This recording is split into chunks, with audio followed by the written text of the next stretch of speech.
Allow me to introduce ourselves. We are Bob and Emi Stevens, formerly of Rochester, New York. We have lived here and attended Richland Creek Community Church since the year 2010. All part of my story, an Emi story. In January 1955, I was not quite 20 years old, and I found myself walking in downtown Tokyo on the main street known as the Ginza, just marveling at the city. Not long after my solitary walk in Tokyo that night, a friend of mine and I decided to go to Tokyo for the day, and we spotted this little coffee shop, and we went in, and it was the Echo.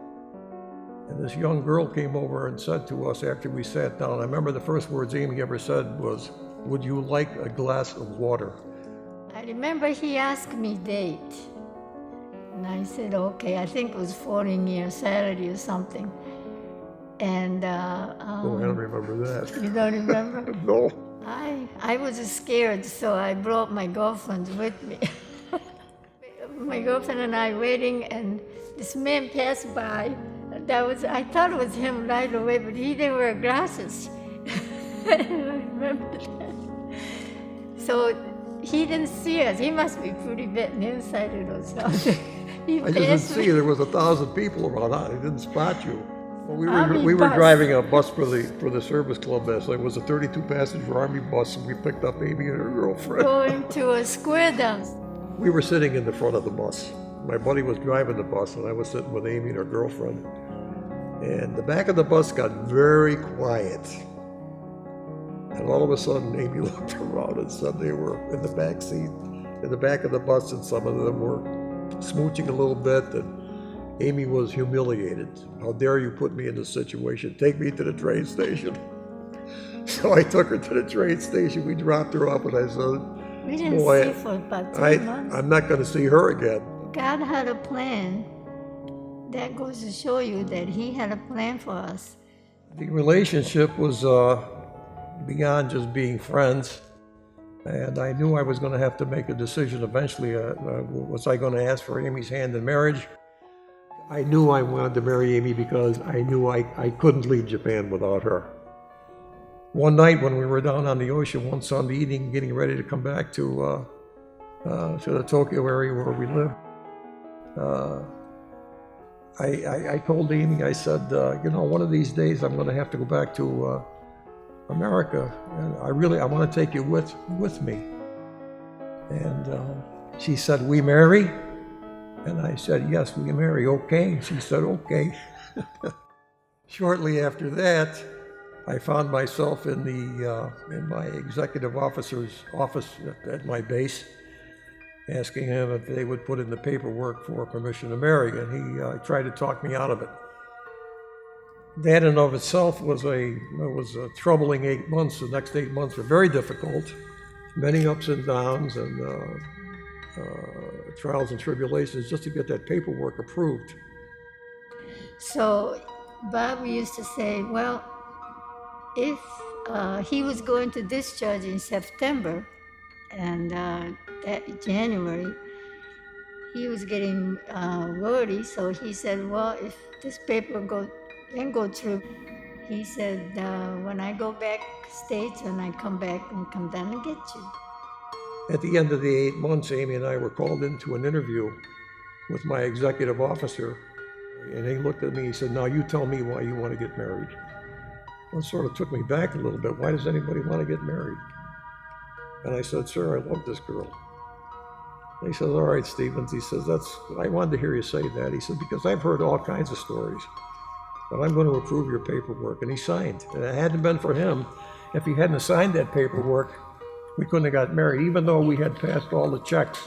We got okay in the February, that 28th, so that's how we got married in the embassy. So he said, "I have $1,000 in the bank." He saved when he was in high school. He worked in a grocery store. That $1,000, he asked his mother to send it to me, and his mother won't send it. So that's why we didn't have any wedding, or we didn't do anything, because we can't afford it. We come back to We United bought our States. first house with that $1,000. With that money, we bought a tiny farmhouse, which we couldn't do it if we didn't have that $1,000. When I was a child, I always wanted to have a family that I never had. So God blessed me to have 3 children and 1 very good son-in-law and 3 grandsons. And I have very good family. They all care about me. And so God always, it doesn't happen right away, but He always heard our prayer.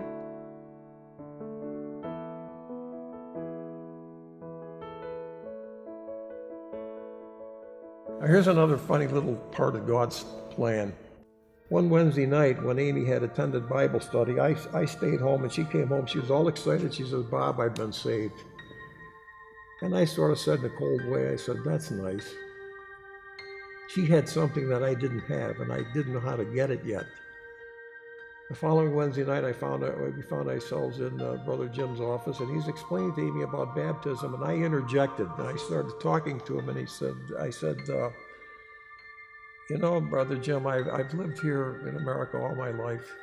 And I said, "I live in this Christian nation, supposedly a Christian nation. I know I'm not a Christian. I feel like I'm living in a dark room, and I don't know how to get to that light switch, and I know there's a switch there." Brother Jim said to me, "Bob," he says, "you want to get to that light switch?" And I said, "Yes, I do." He says, "Bob," he says, "are you a sinner?" "Yes, I'm a sinner." "Do you need a Savior?" "Yes." He said, "You know, Jesus stands at the door and knocks.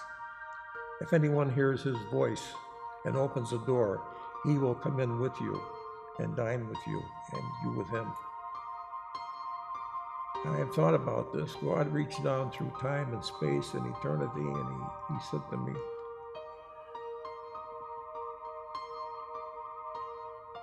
"My child, I love you. Your sins are forgiven. Go and sin no more. Pick up your cross and follow me." There was a feeling like I have never had in my life.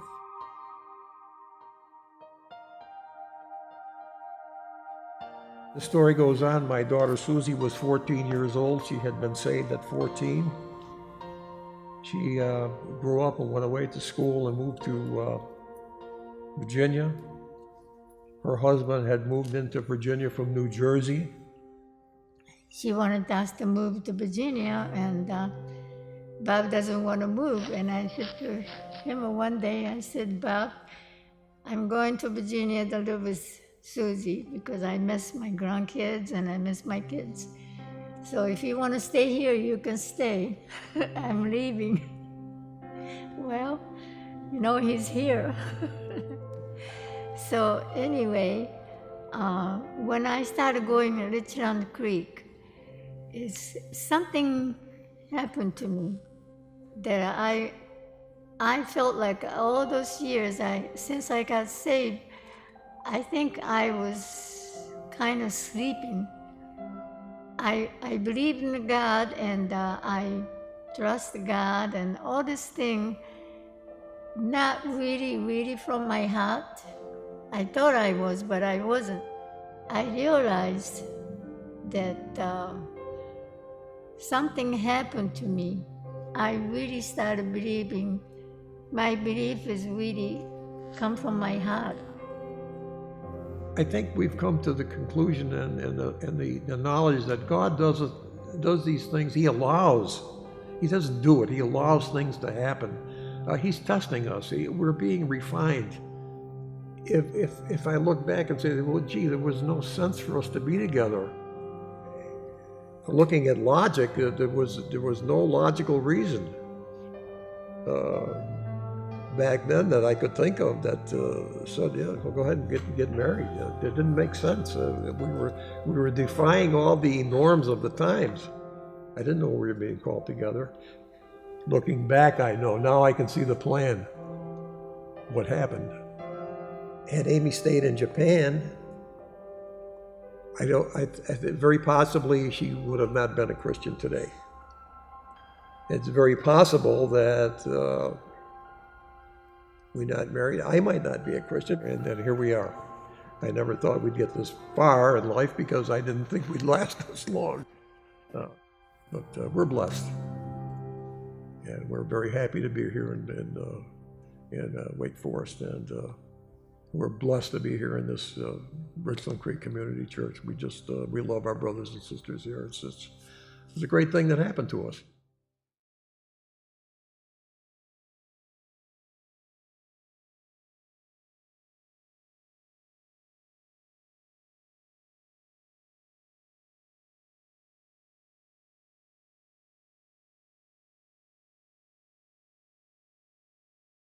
My dream was, we've been here 7 years.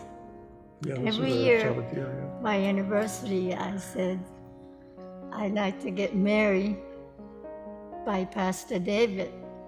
There was a dream. So when we got to, this year is the 60 years, well, maybe God will let us have that wedding. We feel that at this point in our life, we want to stand in front of God, and take our vows in front of God. And we want to recognize Him, that He has been instrumental in our lives. He's helped us. He's brought us this far. But this day is a special day for Amy, and it's going to be special for me. And to see my bride walk down the aisle, I never saw that.